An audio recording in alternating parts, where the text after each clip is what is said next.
Hello there, my name is Liz Middleton, and this is my podcast called Revolutionary Rambles, in which I ramble about some revolutionary topics.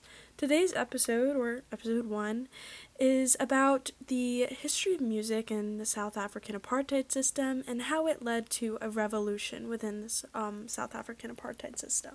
So this podcast episode is going to cover a little bit about how creativity affects psychology, the importance of creativity in young children in the education system, the importance of music in the Bantu education system, and the importance of music in the overall revolution against the South African apartheid system. I'm excited about this episode, and I'm excited to try out this new form of media. I've never recorded a podcast or edited a podcast, so this should be interesting and it should be fun. I'm very excited to play around with it, and who knows, there may be more episodes in the near future. But yeah, let's go ahead and dive right into today's episode.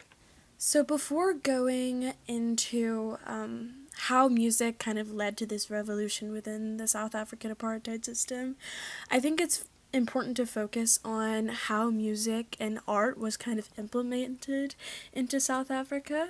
So Bantu individuals, which were black individuals in South Africa, often received a separate education from white individuals in South Africa, and it was often referred to as the Bantu education system. Now, if art teachers or music teachers wanted to teach in the Bantu education system, they too had to have a specific Bantu education system for music and art, which I thought was very, very interesting. Many of the educators that taught music and art in South Africa in these Bantu education institutions, most of them attended the school called Nadlani. And I learned about this school through a book called The Art of Life in South Africa by Daniel R. Magaziner, which he talks about the Bantu education system and how art was implemented within it, and how art was often sort of diminished within the Bantu education system.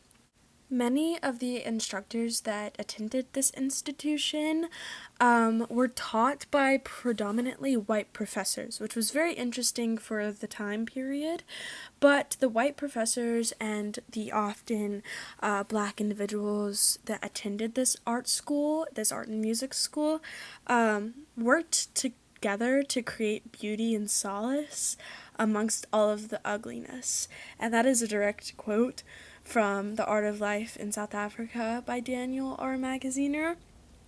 And this led to the students being filled with this sort of solace and peace when they went to teach in the Bantu education system. However, the education system was designed to weed out all creativity, and oftentimes after these artists and these musicians went to go teach in the Bantu education system, they were killed because of what the Bantu education system had taught students.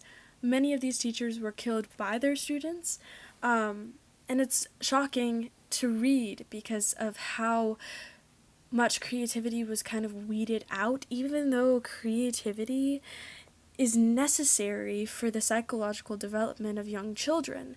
So we're seeing this sort of psychological disadvantage of children within the Bantu education system as opposed to children in the white education system of South Africa. In order to better understand this separation of education for white individuals in South Africa as opposed to black individuals in South Africa, I read an article called To Save a Soul, Catholic Mission Schools, Apartheid, and the 1953 Bantu Education Act. It talks a little bit more about the Bantu Education Act of 1953 and how it was enacted by the South African government to bring out the kind of election-promised apartheid within the community of South Africa. It talks a little bit more about how many of the children that went through the Bantu education system were kind of stripped of their culture, and instead a more white sense of culture was instilled into them.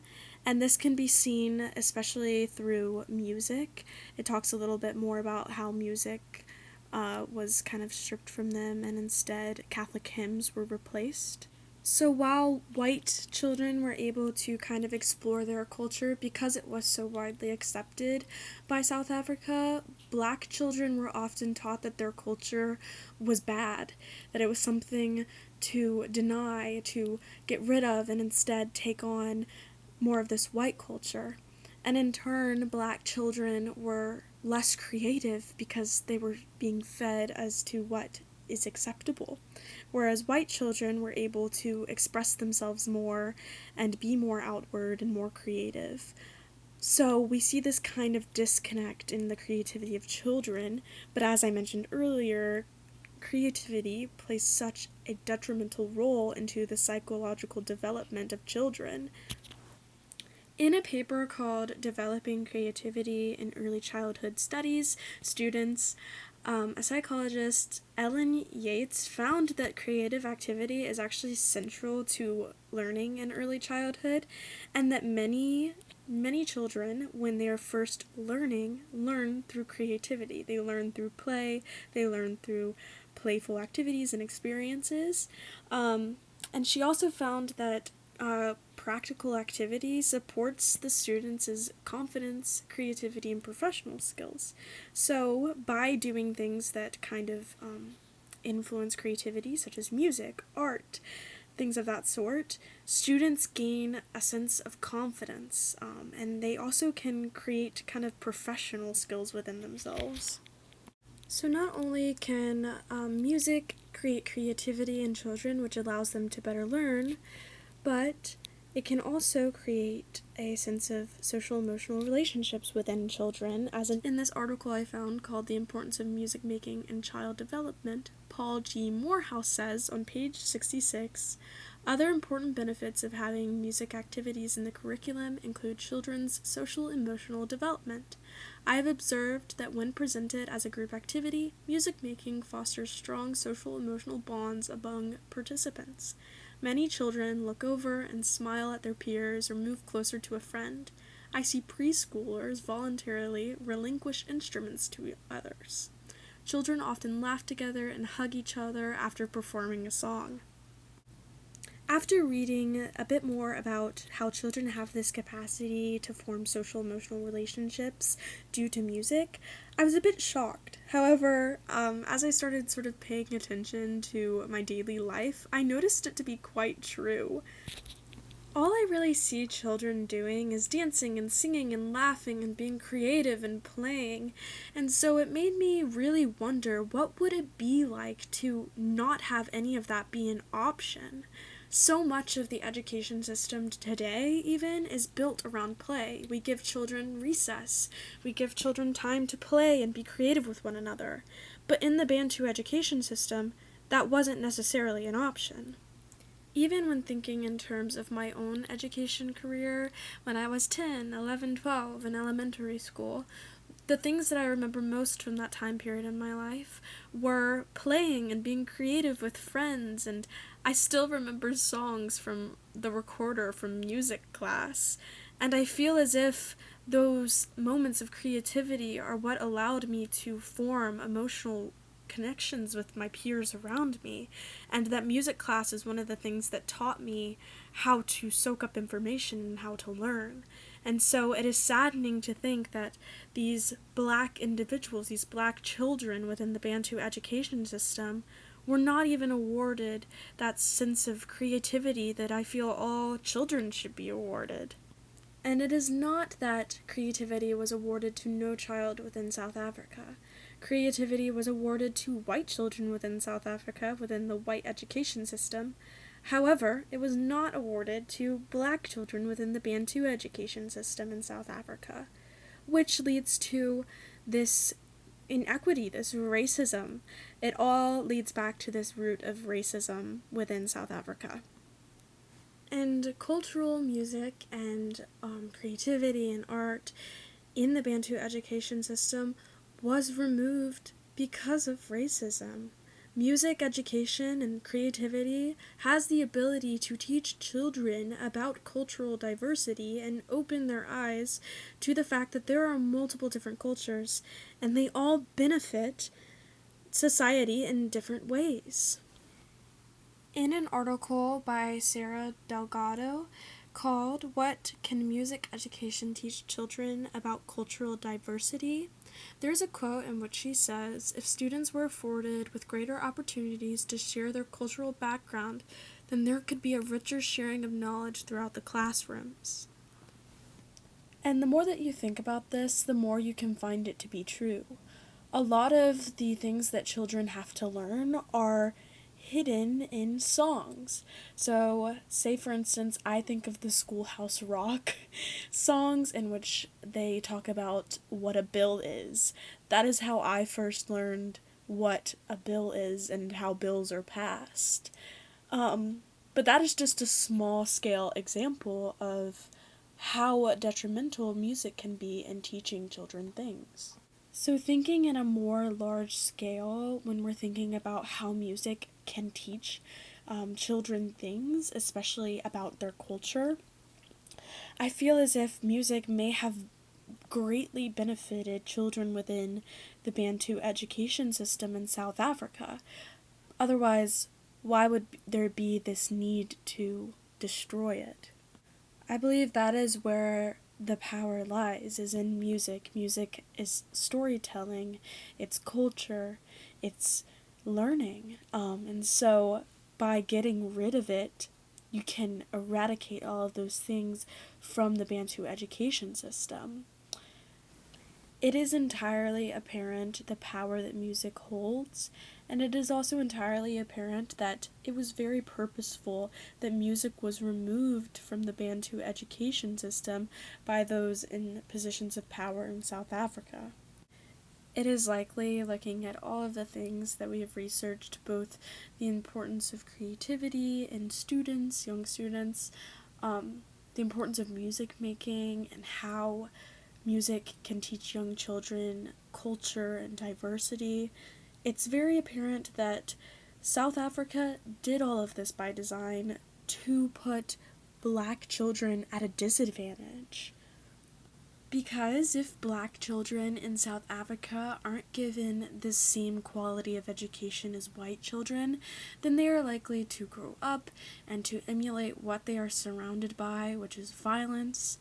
And once they emulate that violence, then they feed into that same system, and it's a loop that keeps going forever and ever and ever, and it's a loop that feeds into itself.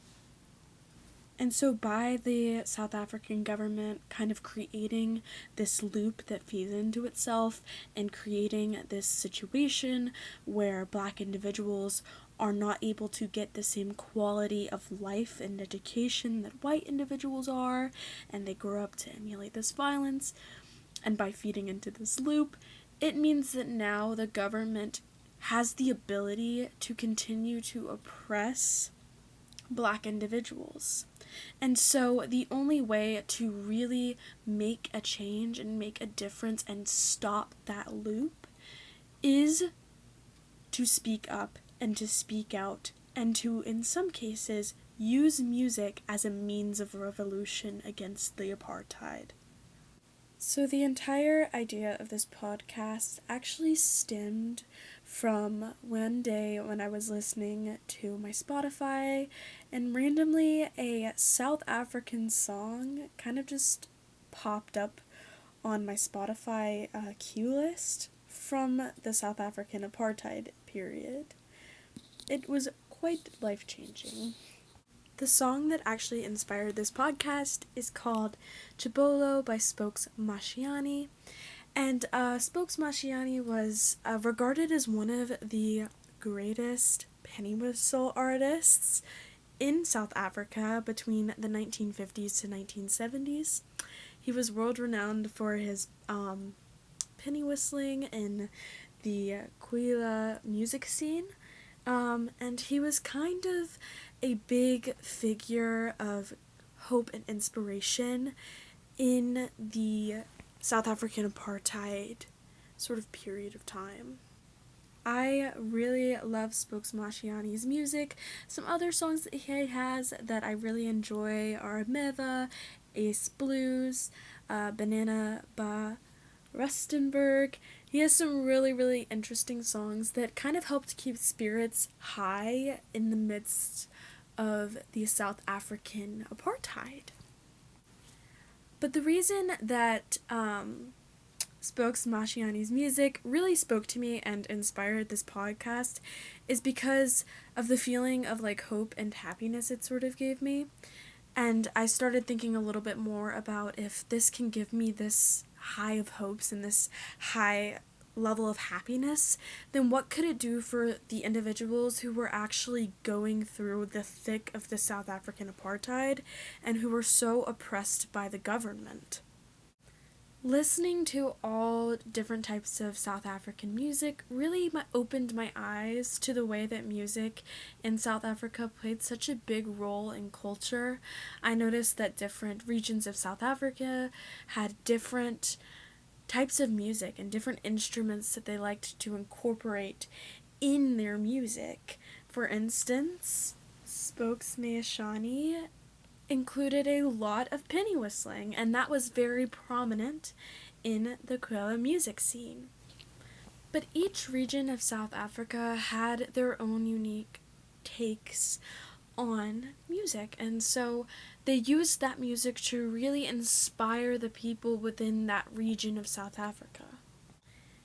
Even this music from South Africa had the ability to inspire me, and I have never experienced what Black South African individuals experienced throughout the thick of the apartheid. I will never know what that was like or the experiences that they had. I can merely read them and try to understand the mere scale of them.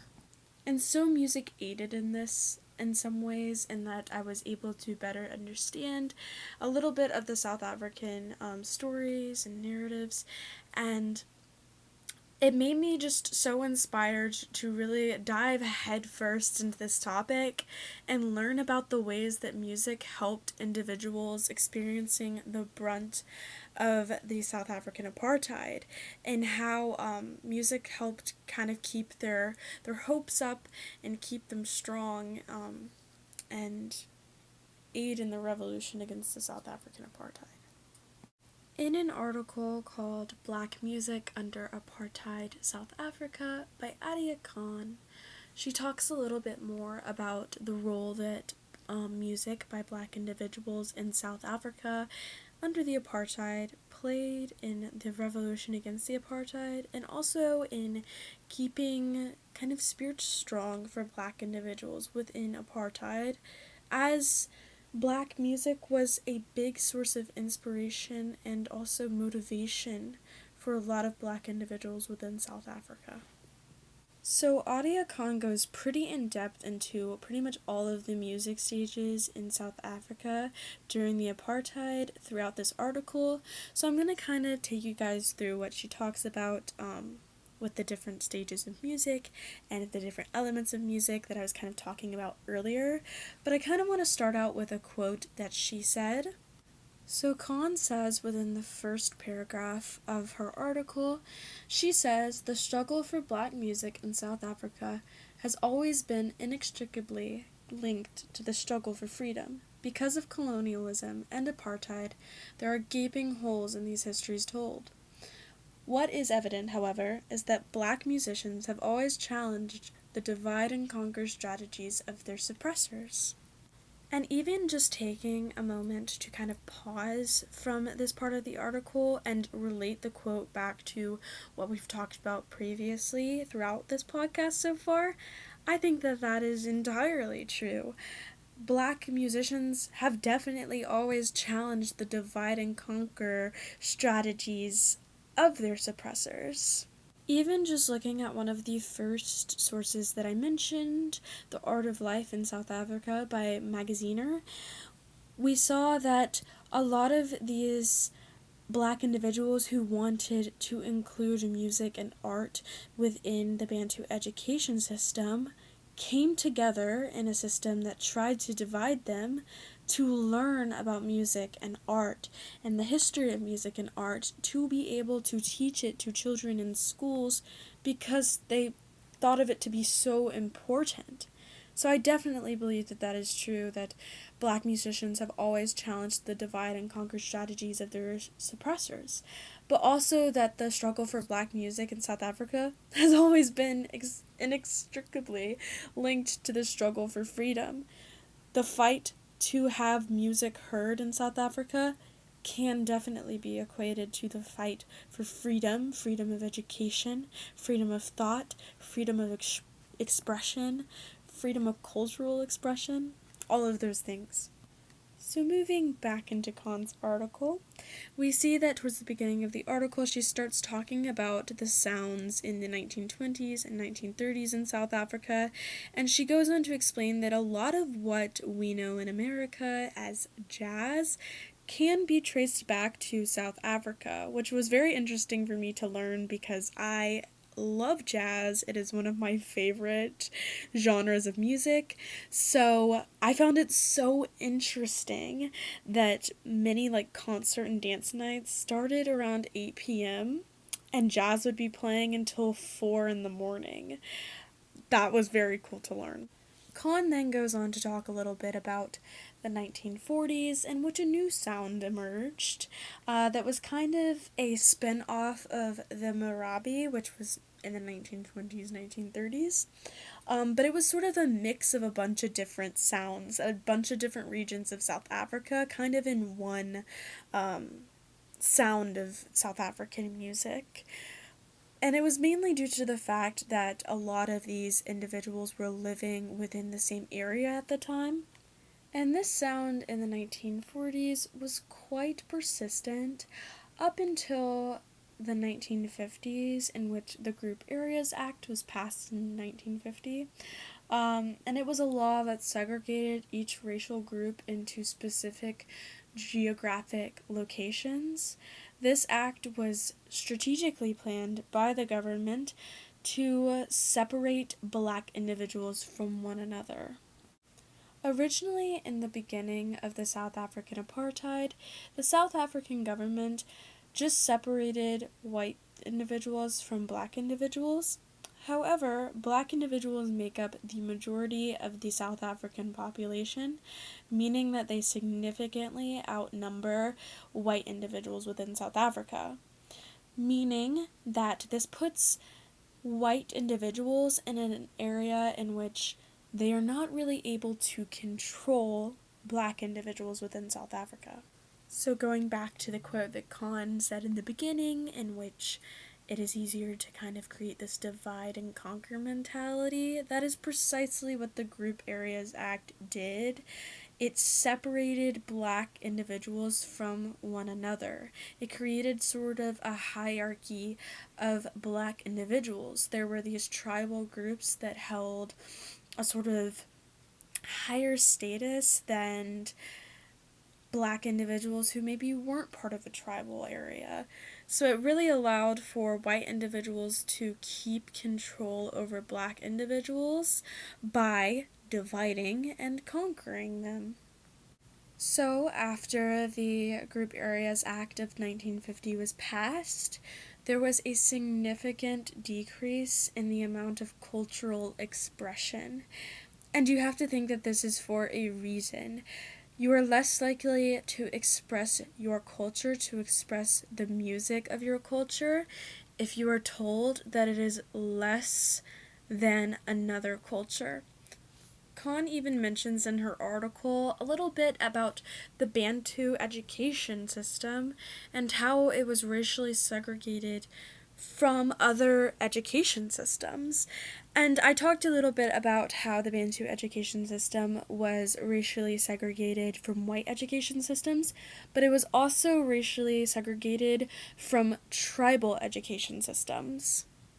This means that not only were Black individuals geographically separated from one another, but they were also separated from one another on an educational level, meaning that there was little to no cultural diversity that any of these individuals were experiencing.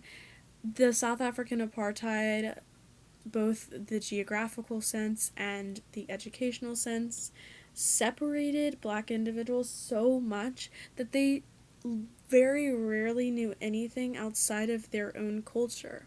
And especially children that are kind of oppressed, definitely oppressed, educationally through creativity. They're not being able to form these cultural diversity relationships.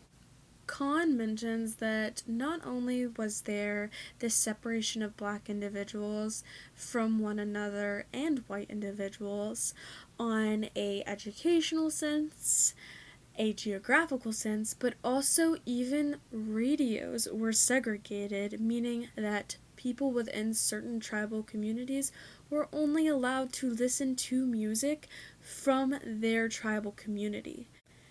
This means that if you were a South African who belonged to the Zulu tribe, you were only allowed to listen to Zulu music.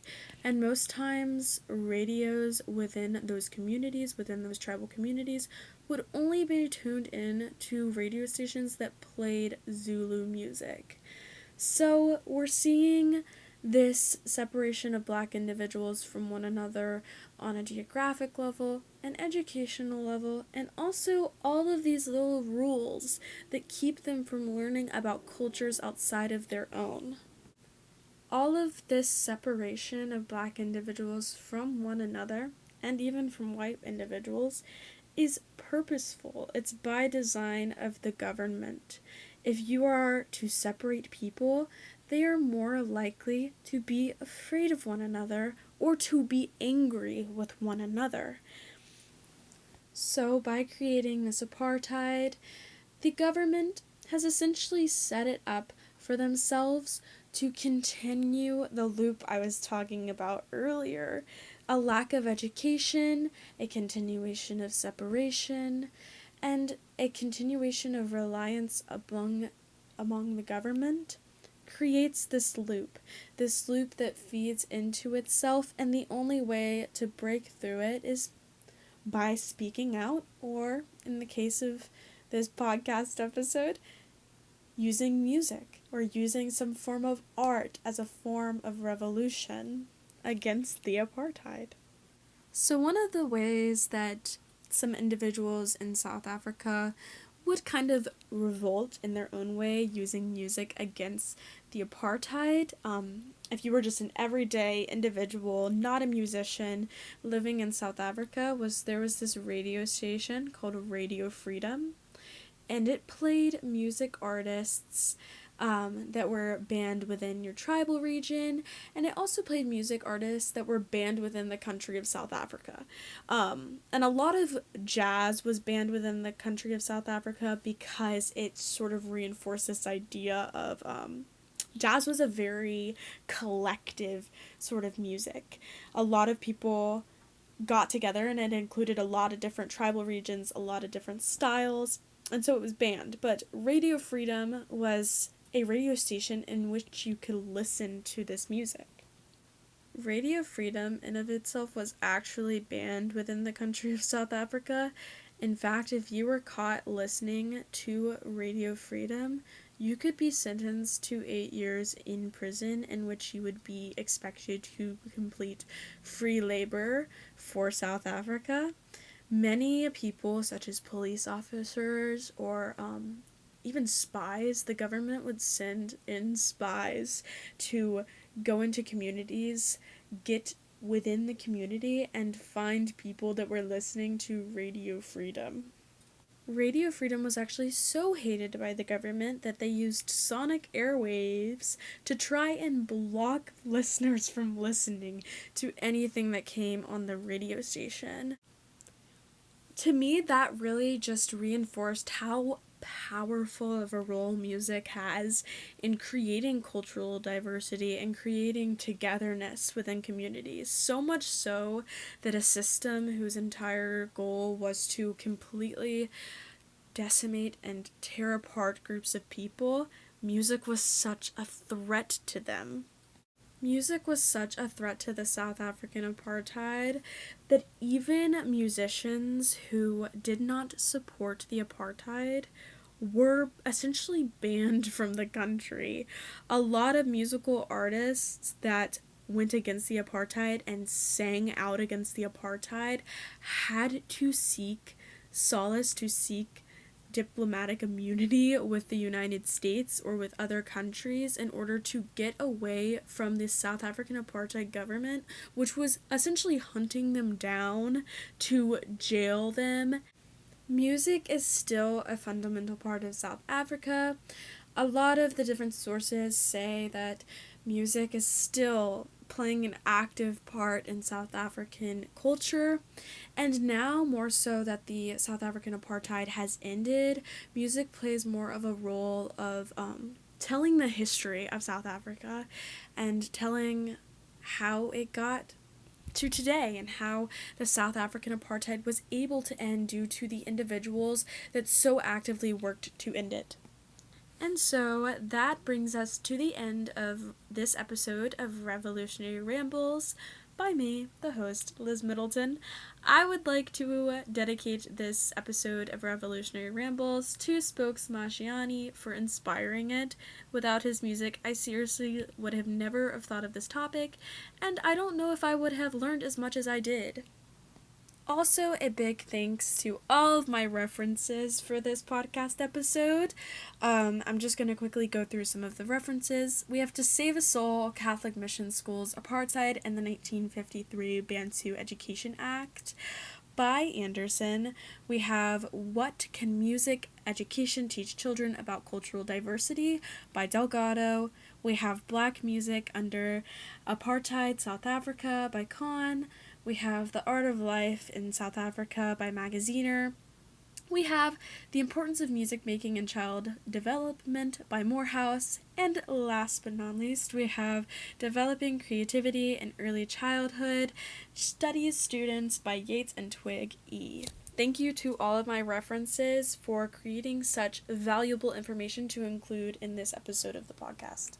Last but not least, I would love to give a big thanks to my apartheid professor, Dr. Height, for teaching me all about apartheid systems, how they work, and how we use social justice as a means to end them. So thank you so much to Dr. Height for a wonderful semester, and thank you for allowing me to really learn more about apartheid systems and how to create social justice and social change.